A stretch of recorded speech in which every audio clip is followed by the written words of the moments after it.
Welcome, welcome. Baruch atah Adonai Eloheinu melech haolam asher kitshanu b'mitzvotav v'tzivanu la'asok b'divrei Torah. Amen. And hopefully you can see where we are. So we are getting to the end.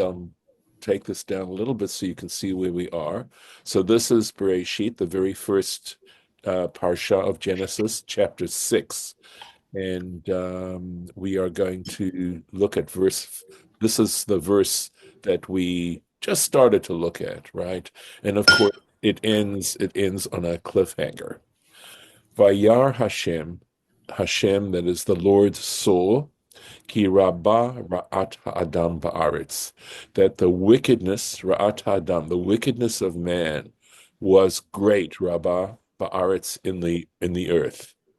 V'chol yetzer machshavot libo, and all the desire or of the thoughts of his heart, rak ra kol hayom, were simply or only wicked all day, throughout the day. So here we go. This is Torah Temimah, Ki Wait Rabba. a minute, So if you will mute, if you're not muted, just check and make sure you're muted, please. Rabbi. Yes, I'm sorry. Judith? Um, how and why did you translate Yetzer that way? Because Yetzer Hatov and Yetzer I Hara. know. It has to do with a desire, right? Or inclination, if you want it, sometimes translated that way. But for whatever it was, it has to do with one's deep desires. So you have a deep desire to do good, and you have a deep desire to do evil. I could look up and see what the derivation is, but that's my sense of it. We also have, That's what I was wondering, what the sense yeah. of. So, I mean, we also have Asher Yatzar. In other words, the way something was formed, right? So the Mhm. formation of the thoughts of his heart, if I could do that. I'm looking at the Aramaic, but it's not helping me terribly much. Do you have a different translation? But I'm taking it Oh, from the it's word just yatar. I really try and understand Yetzer Right. Hatov and Yetzer Yes. Hara, Yes. and I want to know the connection to that. Okay. So, Right. And it does in fact, have to do with that. And but it has to do with the inclination. But I'm thinking, the word yatsar is to form, something like that, right? If I'm not mistaken, I think that might be the verb for how a potter forms a vessel, if that's the verb that's used by when it describes the work of a potter. So, but that's it. It really does have that inclination, that desire, that deep desire, something like that. So here's the first Torah Temimah, Ki Rabbah, that it was great, very great, large. Amar Rabbi Yochanan. Rabbi Yochanan said, Dor Hamabul, the generation of the flood. We are being introduced into that generation now because the next parsha is going to be about Noah. Baraba Kilkalu, they went astray in a great way, right? In a major way. Shne'emar, as it states, Ki Rabba Ra'at Adam, that the evil of human beings was great. Uva Rabba Nidonu, and so they were judged, they were punished in a Rabbah, in a great kind of way. Shne'emar, as it states in Parshat Noach, Nivka'u kol mayanot tohom rabba. The the wells of the great deep were split. Were split. So let's take a look. So that's what Torah Temimah is bringing to our attention to help us understand the verse better. And now you see this footnote here, and this is his own commentary on what he has chosen. So that's down here. Near it would appear, hakavana, that the intention is, de kamo de hachet haya b'midah meruba, that just as the sin was in great measure, k'moshe katuv, as is stated, ki rabba ra'at adam, that the wickedness of man was great, kach haya ha'onish, so was the punishment, b'midah meruba, in a great measure. K'moshe katov, as is written, nivka'u kol mayanot tohom rabbah. So the wells of the great deep were split. Afopi, despite the fact, de letachlit hatvi'ah, that in the purpose, if the intention was to drown out all life at the time, right? Lo haya sarich l'ribui kazeh. It wouldn't have required that degree, right? Such a degree. They could have just been, the flood didn't have to involve the splitting of the wells of the great deep. It could have just rained enough and so that there would be floods and people would have drowned. So it wasn't required if people were going to all be drowned. Rak lahashvut midah keneged midah. But the idea, the intention was measure to have an equal measure against, in other words, to equalize, just as the measure of the wickedness was great, the measure of the punishment, the consequences would also be great. Ulefize, and according to this, ye shiur halashon barabah kilkalu, and so that is I would say in this case, the word shiur, even though I've got the proportion, I have to think that it actually means the description here, right? That here the word means description, and that the language, the description of the language, the rabbah kilkalu, that in with greatness they perverted, they ruined, uva rabbah nidonu, and so they were judged in great measure. B'midah, okay. B'midah merubah kilkalo, uva midah merubah nidonu. There it is. In great measure, they perverted, they ruined, and in equal measure, they were judged. So that's discussing this here. Next, rak ra. In other words, his thoughts, his imaginings were only wicked. Mikan, and from here, the yetzer hara, right, the evil inclination, nikra ra. It's referred to as evil. So this whole issue of Yetzer Hara and Yetzer Hatov, which sounds very much, at least on the surface, it sounds very much like what Freud describes as the id and the superego, right? The Yetzer Hara would be the id, and the Yetzer Hatov would be the superego. And the fact that within every human being we have this tug going on inside of us.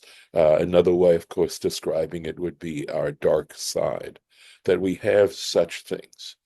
So the very fact that it is described as evil is based on what is stated here. Let's take a look quickly at what Torah Temimah himself says about this, right? Right here. The Darish al Pizeh, and it's interpreted because of this. In other words, according to this, Ma dichtiv, what is written in Micah Zion, in the prophet Micah, chapter 7, Al ta'aminu bara, where it says, do not put your trust, do not believe in evil. In other words, Al ta'aminu beyetzer hara, right? Do not put your trust in the yetzer hara, in the evil inclination, shemasit lachto, which entices a person to sin, ve'ien lefanenu, and see ahead of us, lekaman beparshat Noach, below in the parsha of Noah, the pasuk ki yetzer lev adam ra min urav. There's a statement later on after the flood, etc., and it talks about again yetzer lev adam, that the desirings, the imaginings of the heart of man, ra min urav, are evil from his youth. So within traditional Judaism, there's very much an awareness of the fact that in trying to perfect the human soul, in trying to perfect our souls and find significance in our lives, that the ability to determine a course that is ultimately healthy and is helpful, etc., and knowing how to identify these things is something that's part of the discipline. So going on to the next piece here. Kol Hayom, all the day. Amar Rabbi Yitzchak, said Rabbi Yitzchak, Yitzro shel Adam mitgaber alav b'chol yom. So this is simply a description of human nature, right? That the desire of a human being, or this Yetzer, and here we're talking about the evil inclination, I believe, unless it's talking about simply our impulses, right? Mitgaber alav b'chol yom. It threatens to make itself master. I was taking that right out of Jastrow, where he, under the heading of Yetzer, the dictionary, and where he quotes this particular passage, alav b'chol yom, every day.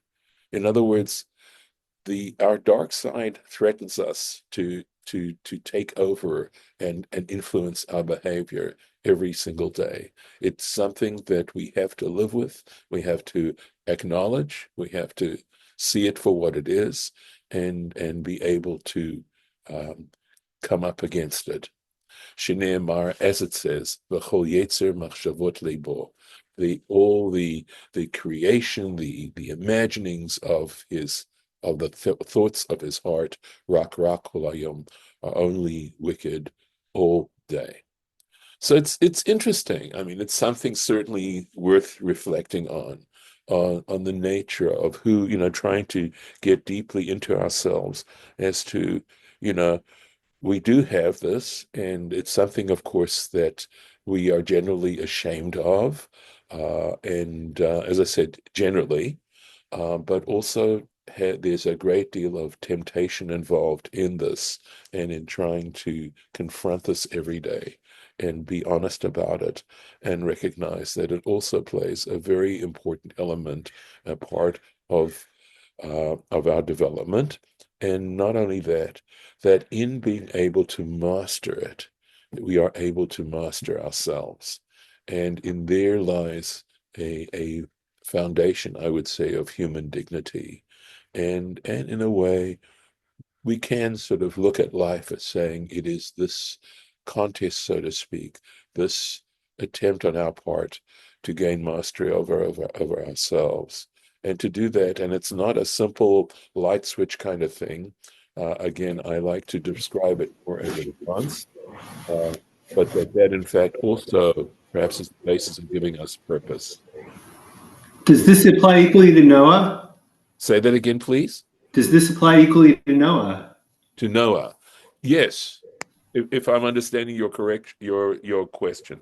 Yes, it does. And maybe you want to frame your question a little bit more specifically? Like, is it applying? Why would this be any different if he takes two men, or a man and a woman together? Are they Yes. not more pure or something? What does this say about us? Okay.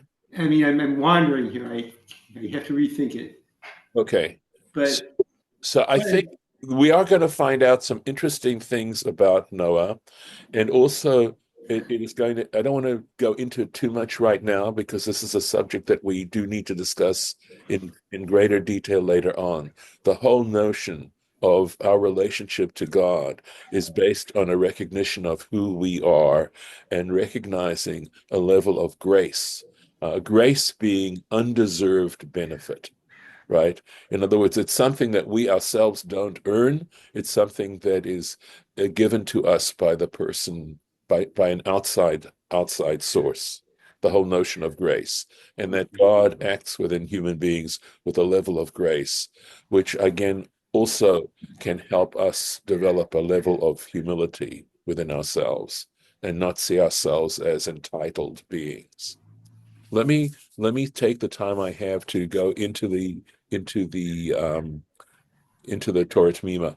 Bart, did you want to follow up that at all if I did not answer it adequately?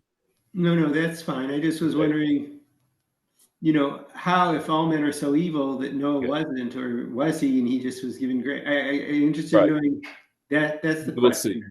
Right. So we will see that it actually is involved. We'll see. I'm anticipating what's going to come up eventually as far as that's concerned.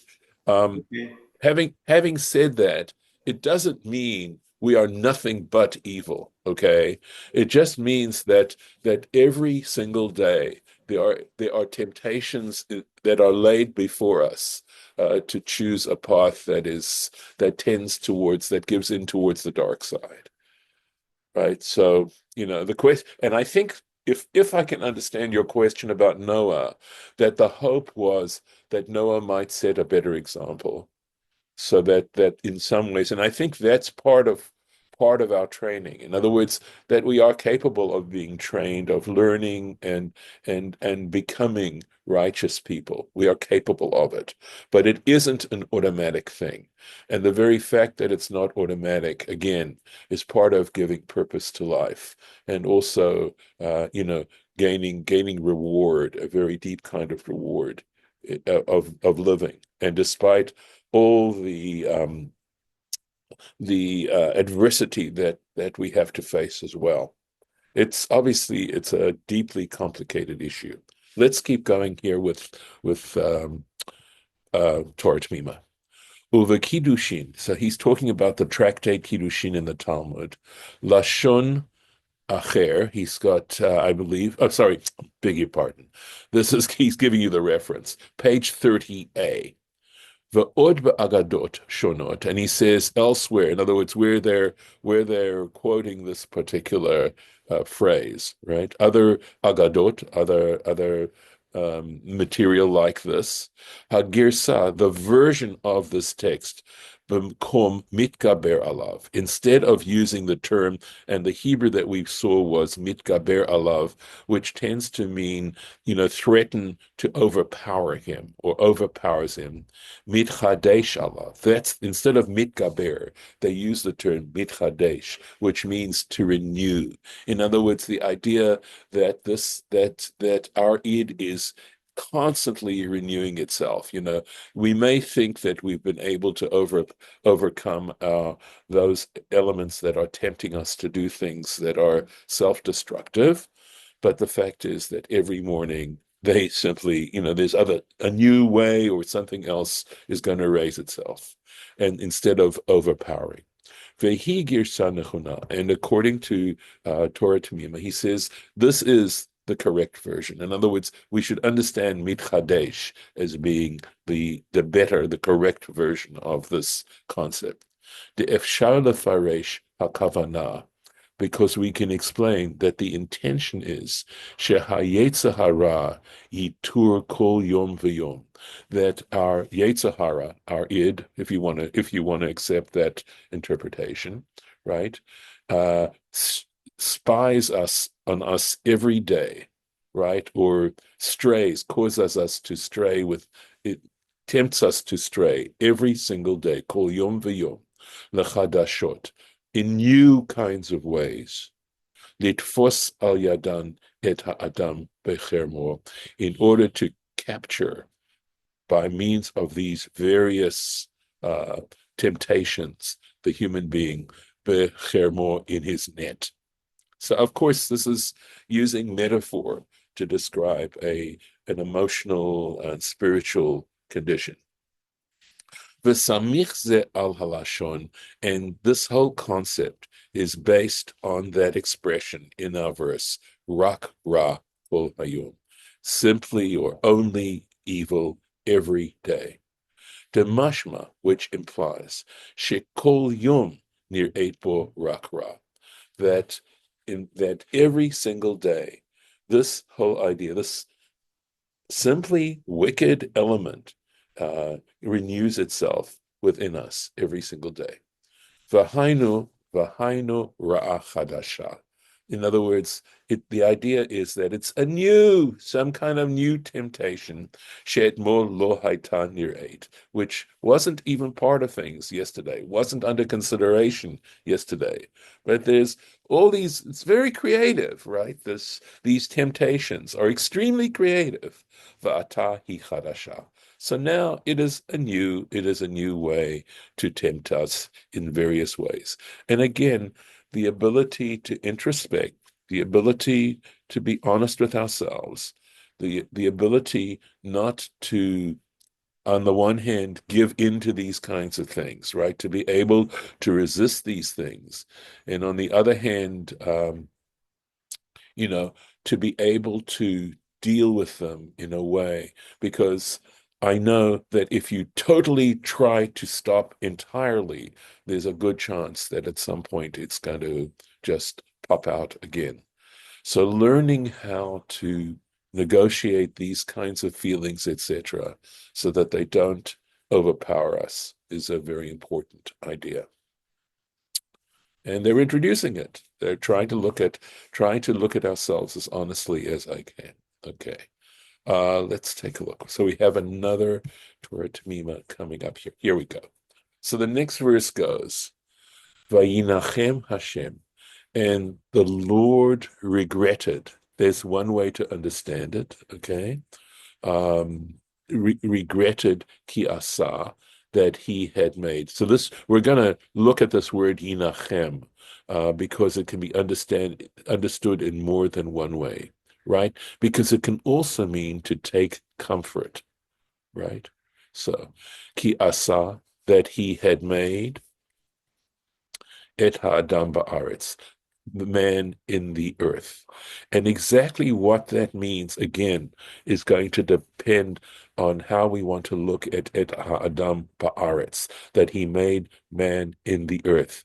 Because the verse could have said, right, if it simply meant God regretted that he had made man, we don't need this term ba'aretz, right? It could have said, God regretted that he had made man. So why this word ba'aretz? And that's going to give rise to the various interpretations you'll see of whether we translate yinachem as regret, or we translate the word yinachem as took comfort. Vayit atzev el libo.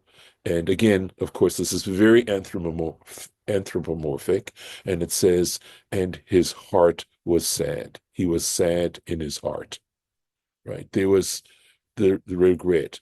Now, before I go into the Torah Temimah, again, I think it's so important to understand that if we understand essentially that we are talking about literature here, and that we're talking about a literary approach to describing reality, what's more important, I mean, we can take a look at it and say, oh my gosh, this is so anthropomorphic, etc.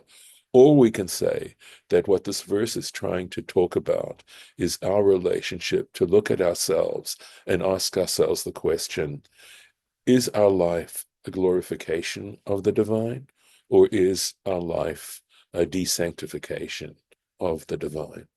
What's the nature of our lives? And of course, this is assuming that if the very life that we have, if our very existence comes from a divine source, then do we have an obligation to try and express our appreciation by satisfying that divine source? So that's really what I think it's talking about. At least I think that's a little closer to the point that's being made than an attempt to describe God, but more an attempt to look into ourselves and ask ourselves, what's our relationship to the very source of our existence? And this, let's see, we can take a quick look at what Torah Temimah has to say here. Okay, here we go, right? Vayinachem Hashem, right? And we've got this word Yinachem. Judith, please. Do you have any idea why the same word could be interpreted as comforted and regretted? They're so different. Isn't that a great question? I know. It's a great question. Well, it's possible that as we go through this Torah Temimah, we'll get a better sense of it as to why. On the other hand, I am wondering to myself whether our ability to regret in other words, to regret our behavior, to look at what we've done and not try to always justify it, but rather to regret it, is of course a foundation of tshuva. And we know from elsewhere that tshuva, repentance, is a foundation of the world, that the world would not exist without such a possibility. And the ability to change our behavior, that we are not locked in. And I think this is a very important issue as to, our nature. Are we capable of change, or is our nature so strong that we can't help doing what we're doing? And there's a term, there's a philosophical term for that belief. In other words, there's an approach to life that says, look, between your genes and other kinds of things, you are what you are and you can't change your behavior. All right. So in other words, there's no responsibility. You just take on what you take on. Or you can say that we do actually have that ability, that we are created in such a way that we are capable of encountering our nature and in actually changing what is wicked about our nature. So so there is perhaps a relationship between the notion of regret and the notion of tshuva and the notion of comfort.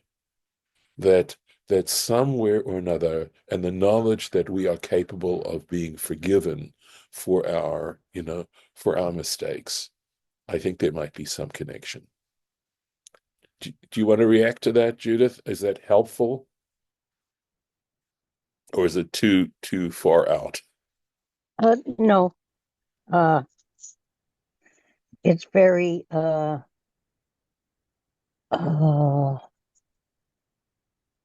enigmatic. That's kind, Judith. Thank you. From one to the other. Yes. Right. So I'll tell you what, we have a teeny bit of time left. So let me take this and at least look at this part of the Torah Temimah, right? And please God, we will get back to this at our next session. Vayinachem Hashem. So we got this word. Amar Rav Dimi, said Rav Dimi, Amar HaKadosh Baruch Hu, the Holy One, blessed be He. And again, we've talked about this word Amar, right? And we so often automatically say it means said, but it really has more to do with thinking, right? Yafeh asiti, I did well. Shetikanti lahem kvarim ba'aretz, that I prepared for them graves in the earth. And this is where he's taking that word aretz, right? Man in the earth, and understanding that word in the earth that's in that verse as referring to the fact that that refers to graves, right, in the earth. My mashma, how do we know this? Ketiv hacha, it says here, Vayinachem Hashem. It says here, Vayinachem Hashem. It uses that term. Uchtiv hatam, and there later on it says in Parshat Vayechi, that's the last parsha of Genesis, Vayinachem otam, he consoled them. And that's Joseph speaking about the word, about to his brothers, because they were very worried after Jacob died that he would take it out on them for what they had done to him. And it talks about Joseph. And there, the word Yinachem absolutely has to do with the idea of to be consoled. So that, in other words, how Rav Dimi's understanding it is that God was consoled in the fact that he had created man in the earth, meaning graves for human beings. Ve'ika, and there are those who don't agree with him. The Amre, who say, Amar, in other words, God thought, Lo yafe asiti, I didn't do very well. I didn't do very nicely. Ketiv hacha, because here it says, Vayinachem Hashem. It uses this term, Vayinachem. Uchtiv hatam, and later on in Parshat Ki Tisa, that's the parsha that has to do with the golden calf. Vayinachem, but here, okay, Vayinachem Hashem al hara'ah. There, though, it has to do with God changing his mind. In other words, initially, God was going to destroy the Israelites, and after Moses appealed to him, it refers to saying that God repented of the wicked, of the evil that he was going to do. So there we have a context where it has to do with changing his mind, regretting one action, etc. And there, I believe intentionally, although there might well have been other examples that the rabbis could have chosen to translate vayinachem, or to understand this term inachem as to regret or repent, okay? They are doing it in a sense that God didn't want to do something that would be destructive to the Israelites, but rather changing it from destructive to allowing them to survive. And that's where I'm going to end for today. If anybody wants to say anything before I stop the recording, I'm happy to do it. Otherwise, we'll just stop the share.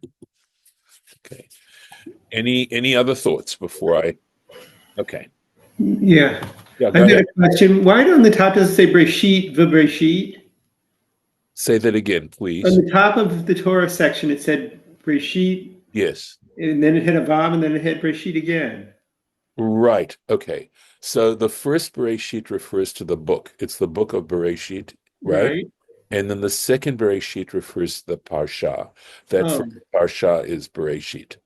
got it. So that's why it's like that. No, it was a good question. All right. Let me stop the recording.